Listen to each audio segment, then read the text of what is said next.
മുത്തശ്ശൻ കണ്ടിട്ടുണ്ടോ ആദ്യത്തെ തൃശൂർ പൂരം? ആദ്യത്തെ തൃശൂർ പൂരോ? അതൊക്കെ കൊറേ കൊല്ലം മുമ്പല്ലേ മോളെ.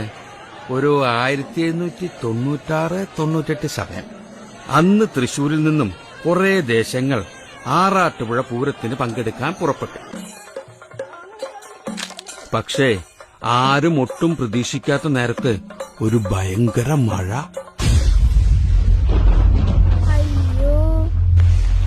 മഴ കാരണം നമ്മുടെ തൃശൂർ ദേശക്കാർക്കാണെങ്കിലോ ആറാട്ടുപുഴയിലേക്ക് സമയത്തിന് എത്താനും പറ്റിയില്ല.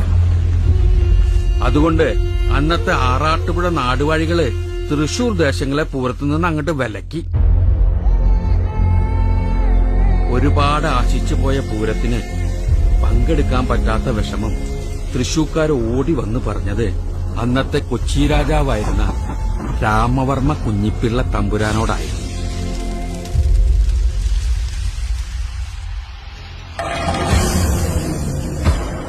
ഈ രാമവർമ്മ തമ്പുരാനെ വേറൊരു പേരുകൂടിയുണ്ട്, ശക്തൻ തമ്പുരാൻ. ദേശക്കാരുടെ സങ്കടം കേട്ടിട്ട് തമ്പുരാൻ പറഞ്ഞു, സങ്കടപ്പെടാണ്ടിരിക്കുക, പൂരം ഇനി നമ്മൾ നടത്തും. ഈ ലോകം മുഴുവൻ പൂരം കാണാൻ ഇനി നമ്മുടെ മണ്ണിൽ വരും.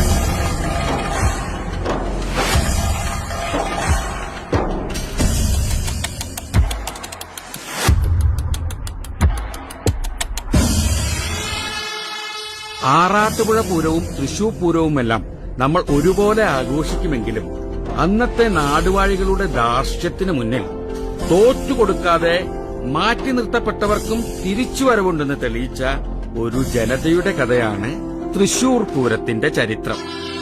അതിന് നേതൃത്വം കൊടുത്ത മഹാനായ ഒരു രാജാവിന്റെയും കഥ.